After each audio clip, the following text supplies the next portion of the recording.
Hello, everyone, and welcome. Thank you for joining today's Graduate Success Workshop, Assembling Your Mentoring Squad. My name is Ishel Rosal, and I have the honor of serving as the Associate Vice President for Student Life. This event is part of the University Life's Graduate Initiative for Inclusion and Engagement, which promotes Columbia's commitment to diversity and the success of all graduate and professional school students, and is co-sponsored by the Office of the Vice Provost for Faculty Advancement. University Life's graduate success workshops, such as this one, aim to support graduate and professional schools students transition to Columbia, whether you're a first-year student or returning, as you navigate this large but enriching community. We hope to build your professional and life skills outside of academia and give you the tools to be successful as a student and an individual on your higher education journey and career. Before I turn it over to our esteemed speakers, I'd like to go over a few housekeeping items. First, this program will be recorded so that we can share it later via University Life's YouTube channel. This will allow students in various time zones to view the program at a later date. If you have any questions about this recording, please contact our office at universitylife@columbia.edu. Also, please make sure to remain muted.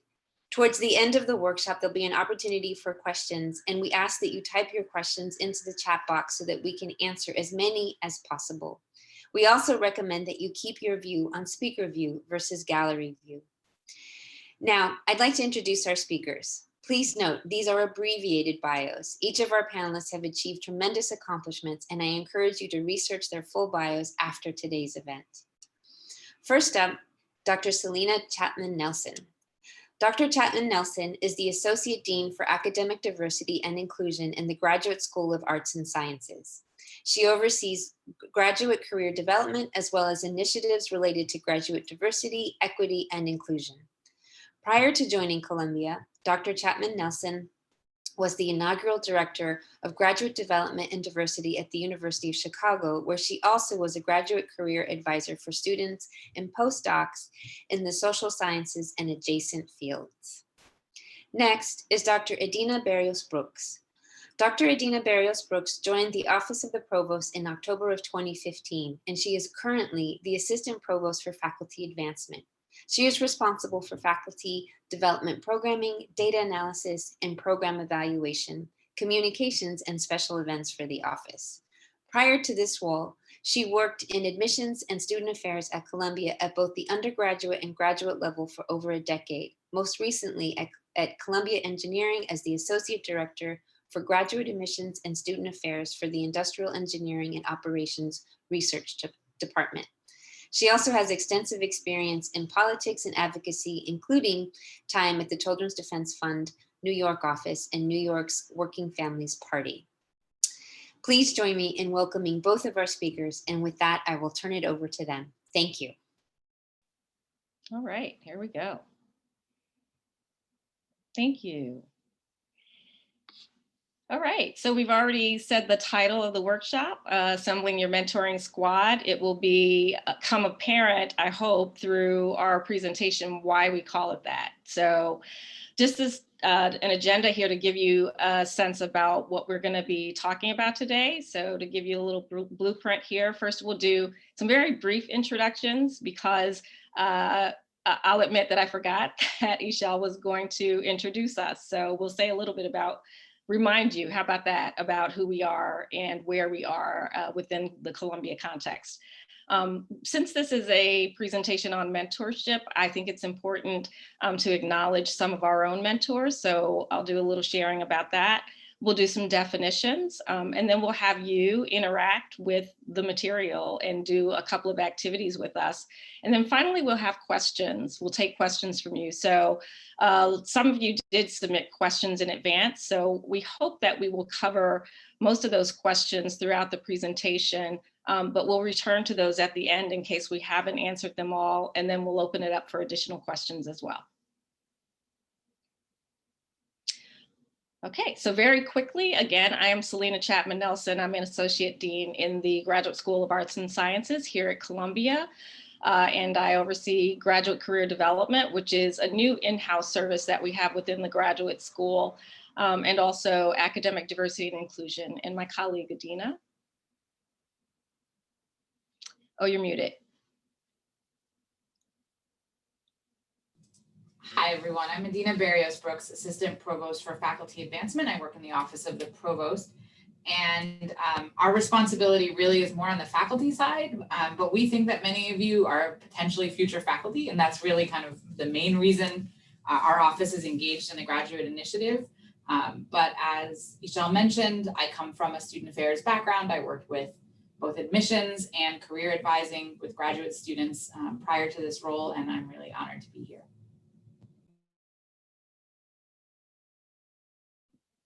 All right, so as I promised, here's a slide with a few mentors from my own past. This is an assemblage that dates back to my undergraduate years. We won't say how long ago that was. And through, I would say, my, I guess all the way up until I came to Columbia about 2.5 years ago. So just take a look at that. If you have any reactions to that slide that you wish to share, feel free to put it in the chat. But I guess I'll just say I wanted to pick something that represented the diversity of the mentors who were available to me. Often we get questions about whether it's important for a mentor, especially for persons who are from underrepresented or marginalized backgrounds, for that mentor to have an identity that matches our own. And while it's important for there to be someone in your mentoring network who can relate to you on those identity dimensions, there are other dimensions of your identity that are unrelated to those dimensions. And so it's important to think about whether there are other areas that someone could be mentoring you in as well. Okay. So what is a mentor? I thought that we just start with a basic dictionary definition. So the most basic definition is an experienced and trusted advisor. I personally circled the word trusted because I think that's very important. And we got some questions beforehand about how do you develop a relationship that's reciprocal and not just transactional? And I am glad that that question came in because it is an important point. And so in order for someone to be a trusted advisor to you, you have to develop a relationship with them. Otherwise, they don't know enough about you to be willing to invest in you. So that's an important piece. The other thing I wanted to point out about this definition is the synonyms. So you'll see at the bottom of the noun definition, there is a list of synonyms. So advisor, guide, confidant, counselor, consultant, therapist, and more. And then also, if you'll see the corkboard picture, there are a bunch of words surrounding the word mentor. So training, inspire, leadership, develop, direction, and advice. So what that indicates is that a mentor can be many things. So next slide. But they don't have to be, and they shouldn't be. So there is no mentoring guru. That's the point that we want to make here. And I find it especially amusing, I guess, that this is actually a real website. And when I get a moment, I'll drop that link into the chat for you in case you want to take a look at it. All right, so I'll pass it on to Edina now to tell you more about why there is no mentoring guru. Thank you, Selena. So one of the things that our office produced now 5 years ago was a guide to best practices in faculty mentoring. And later on, when I'm not running the slideshow, I'll drop it in the chat as well. But I think it's a useful resource as we think about mentoring within the academy and what are some of the characteristics of effective mentoring. And so a big piece of this is integrating new people into the field and allowing them to really add value.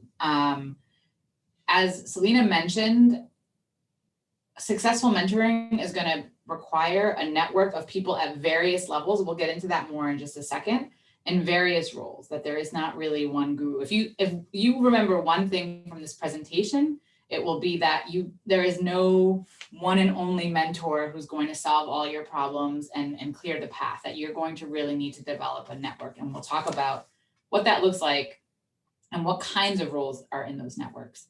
And so I recommend that you have a look at this resource. It's a PDF on our website. This was adapted from a book or an article called Coaches, Mentors, and Sponsors and Understanding the Difference. And this really speaks to the issue that Selena alluded to, which is that the definition of mentor can encompass lots of different things. And so it's important to think about, and in a particular person, which of these roles they may be completing for you. So one is a coach. And that's really, if you think about, athletics, it's exactly what it sounds like, right? Someone who can actually teach you how to throw a baseball, right? Well, whatever the equivalent is of a baseball in your discipline, someone who can teach you how to do that, that is a coach.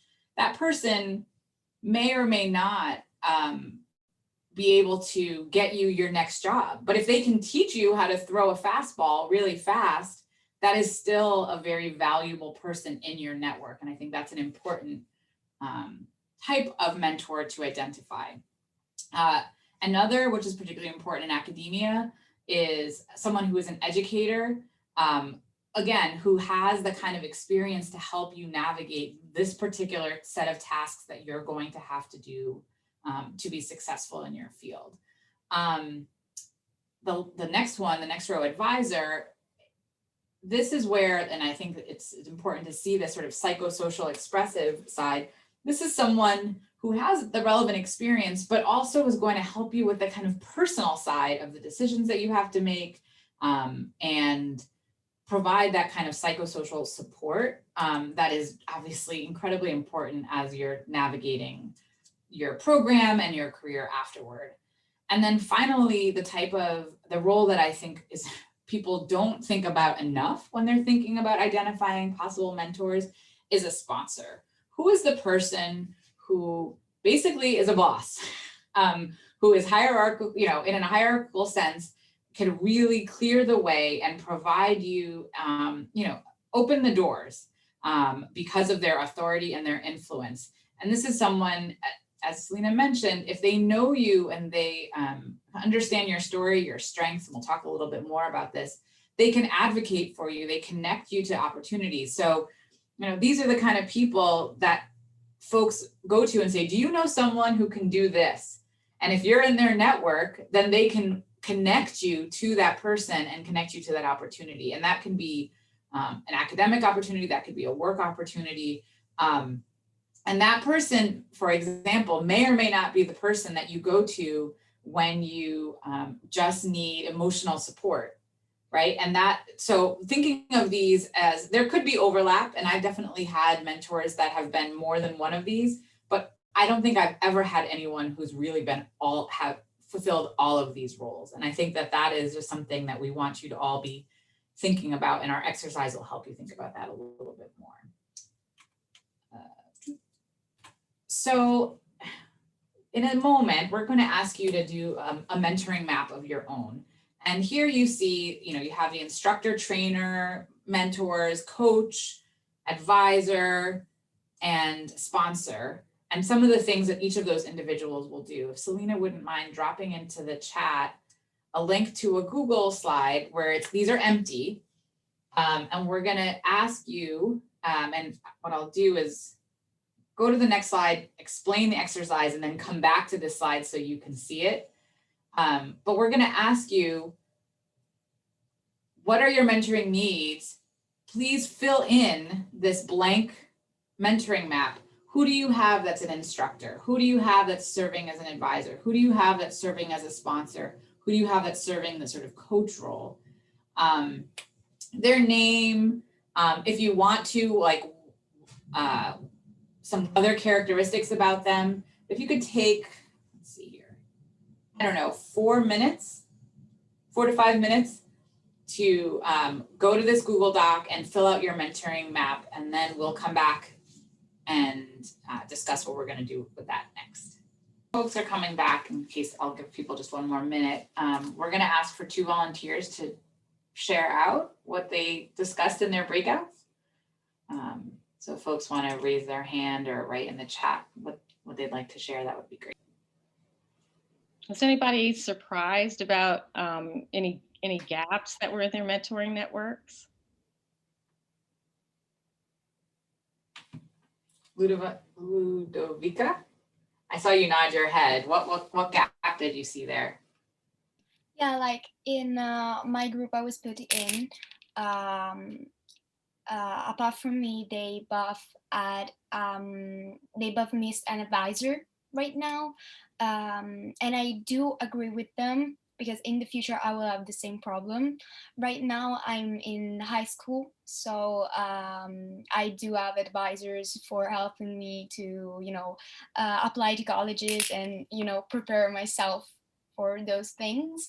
Um, but I do agree with them about having an advisor in the future is really difficult because you can't have somebody to tell you what to do in order to, achieve what you really have. You just have to figure it out yourself most of the times, and that is way difficult. And yeah, thank you. Thank you for that. And I see your hand is raised. Yeah, I talked about this problem that I have right now, which is that I cognitively understand that I need to spread things out, but I basically have the same person filling all four roles with like a little bit of like a backup choir of like one or two other people who do like a fraction of what this one person does. And so I know that I need to, it's unfair to this person to ask them to do this much for me. And it's also like inefficient and impractical for on my end to only rely on one person. But it's just difficult. I think like, frankly, faculty in my department, a small fraction of them advise our entire department. So there's a lot of people not doing anything at all. So they're not approachable. And then I do have, like, in a way that I've never had in any sort of other career context that I've been, a self-consciousness about reaching out to faculty for several reasons. But one of them that feels extra pertinent right now in the middle of COVID is that the people I want to reach out to are often women or people of color or women of color. And I'm really cognizant of the fact that these people are already way overburdened by requests for help. And I kind of am reluctant to make myself another item on their to-do list, basically. That's real. That's real. Is there anything else burning that folks want to share out before we move on to some other items? Miriam had a raised hand. Yes, I can loop in with my question. My question is like, how can I ensure that it's a reciprocal relationship with the mentor? And I also feel many times the pressure of kind of showing up with my best foot forward and having a definite ask. And it's kind of almost like I don't want to waste their time. But at the same time, what can I do? Because there's a lot of difference in terms of their seniority level. This person, who I met through my personal contacts and is a mentor, but I feel like, what can I offer to her, to make it worth her while? So, Selena, I don't know if we want to start this. That's maybe a good segue to start answering that question and some of the other questions that we received ahead of time. Yeah, we can do that because it seems like, our time is short. And I think that the tips that we provide in that final slide are actually things that are somewhat in answer to some of these questions. So, but it sounds like people have some really important questions that it could be useful for us to address in this broader group, because other people probably have some similar issues. So, sure. So, Miriam, on the question of reciprocity, and Selena, I'll be curious to hear if you have anything else to add. I would say that it is a tricky one, and I think Anna's question also is sort of related in terms of being mindful of people's energy and time. I honestly think there is an element of thinking about, this is, I guess, personally, non-traditional people who can play some of these roles, and recognizing that, yes, within the academy, there are certain things that only a faculty member can do. and really identifying which of these roles you think are only a faculty member can do. And then beyond that, thinking about people who are in industry or in nonprofits or in other spaces who might be able to provide some of the other things that you're looking for, because there are a lot of former academics who now have left academia. And so I think, I'm sure my faculty colleagues would be thrilled to hear me say this. I think really spreading out the wealth, and I think Anna kind of hit this, is particularly important in this moment when COVID is really impacting the people who typically play these mentoring roles.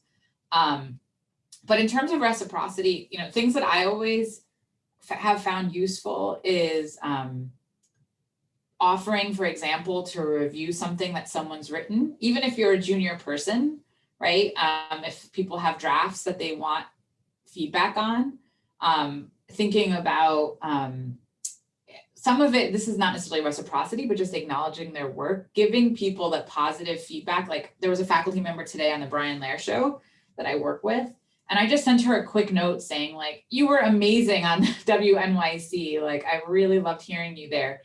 And I think that people, are looking for people to be rooting for them, right?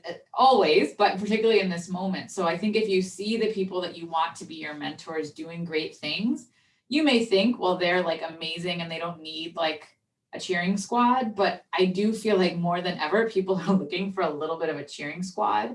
And so I think, especially if it's meaningful, like when you said X or when you wrote X, it really resonated with me. I think that kind of moral support is somewhat reciprocal. I mean, that's what you're looking for, but actually they need it too. And I think any of you could really offer that to your faculty in your discipline, especially as you're emerging experts and who may have bring a different perspective that they may not be used to hearing. The other thing is, to the extent that, and some of you just did this, right? There are technological things that you can help more senior folks with during this weird, crazy time. That's reciprocal, and that's bringing what you may have to the table in terms of how to use technology. Whether, you may say like, have you checked out, I don't know what the new latest thing is, Marco Polo or whatever with a faculty member. Like, I think being them they rely often on their students to keep them hip. So to the extent that you can offer things that can do that, I think that can also land really well. I don't know, Selena, if you have anything else on that topic.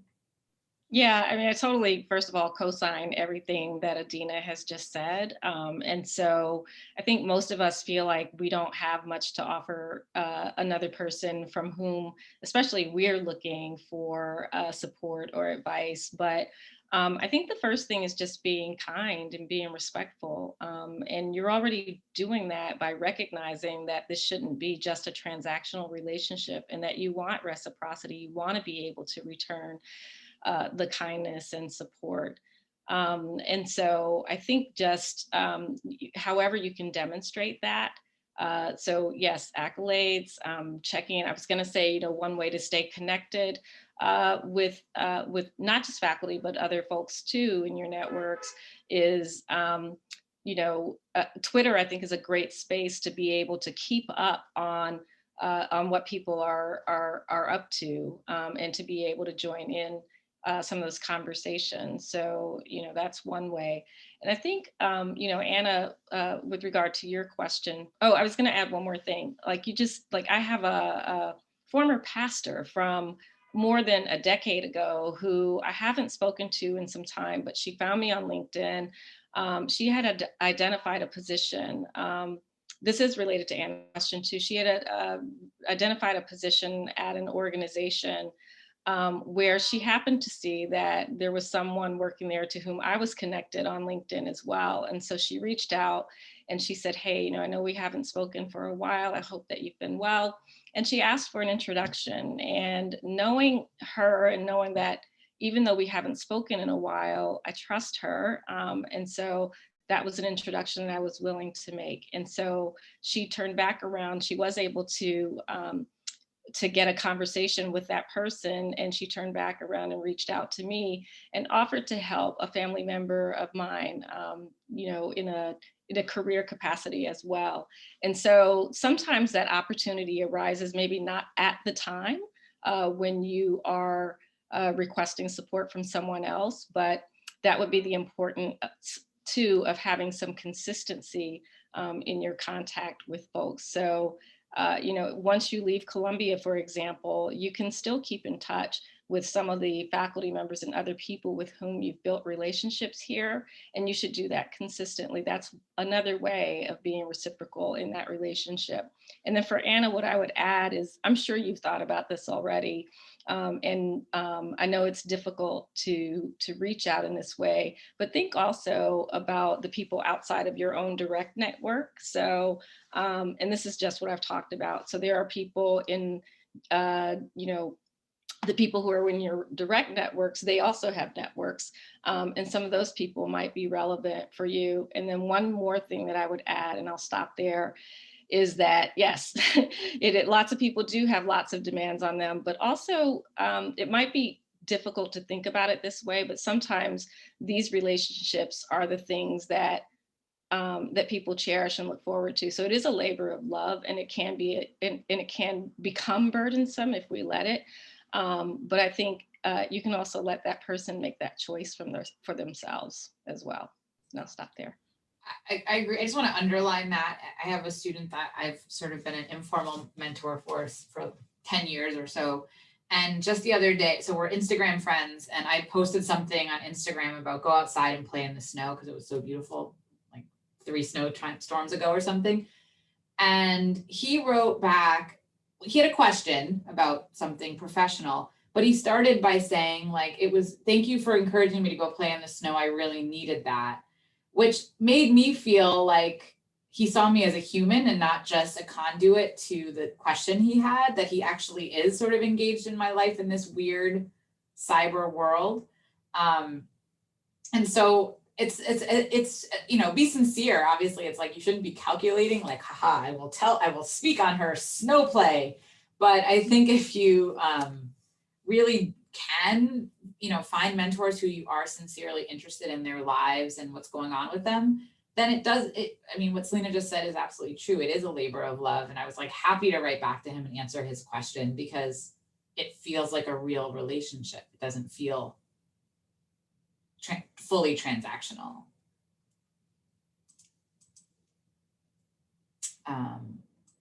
So Selena, I don't know if you want to touch on some of the other questions that folks sent in ahead of time. Miriam also has a question about getting in touch with a former advisor, but I want to make sure we kind of hit some of the broad strokes questions that folks submitted beforehand.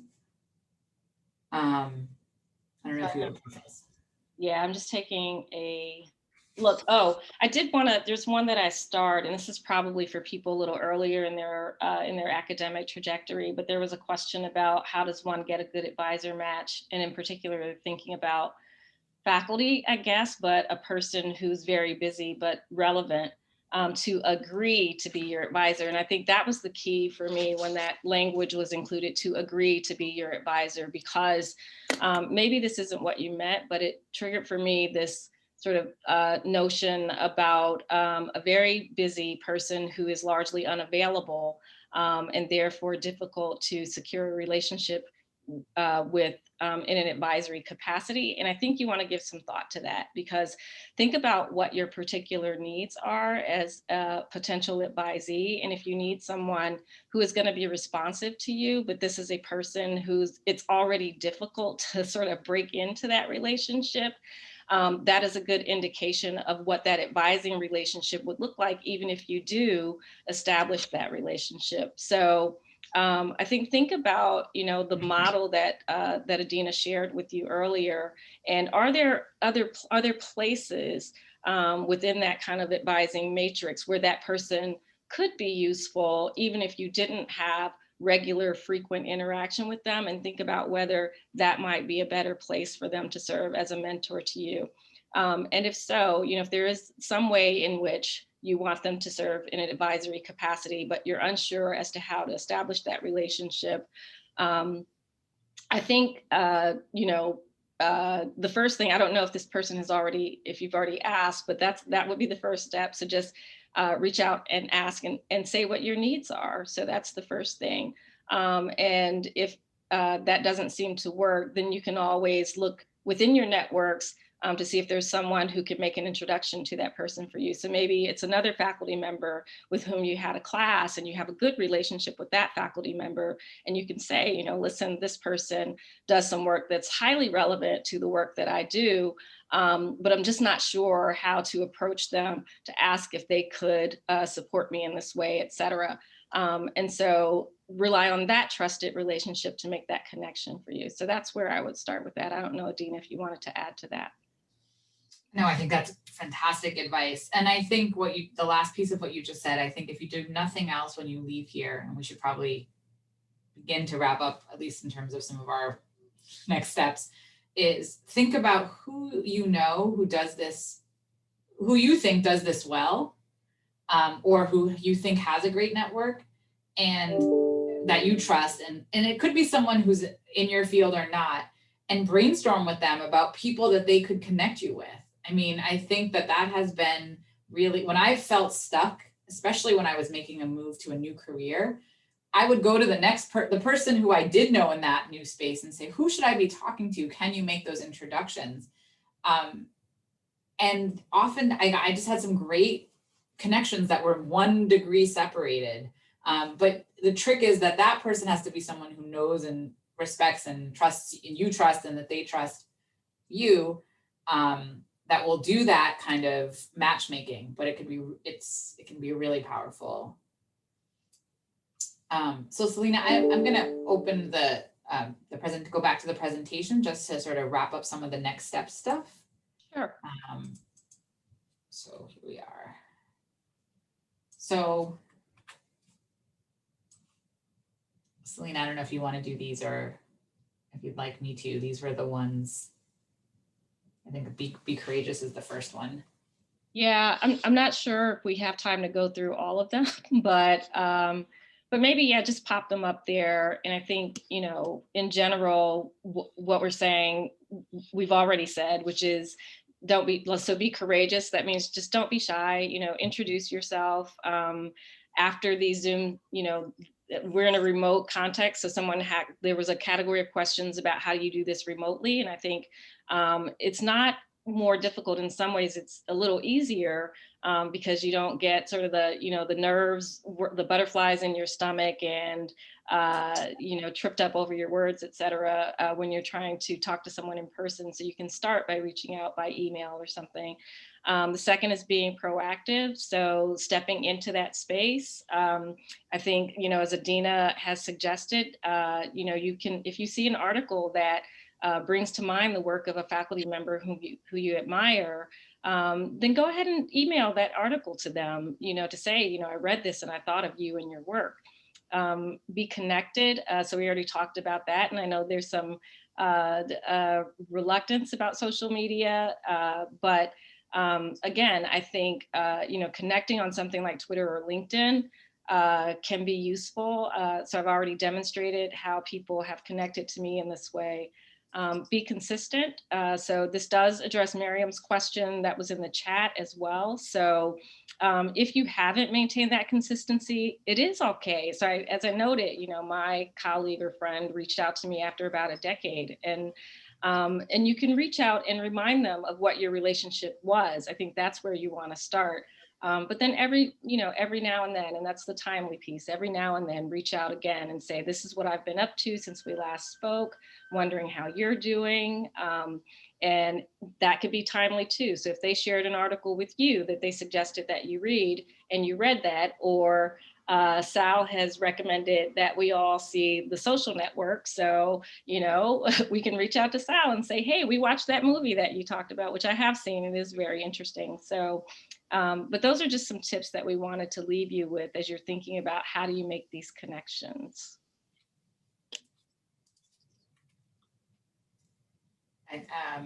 I will just say that we are here also as part of your network. I think this is just a reminder that you have network in all kinds of ways. And so the graduate initiative folks that we work with many of whom are in your schools, can also be part of your network.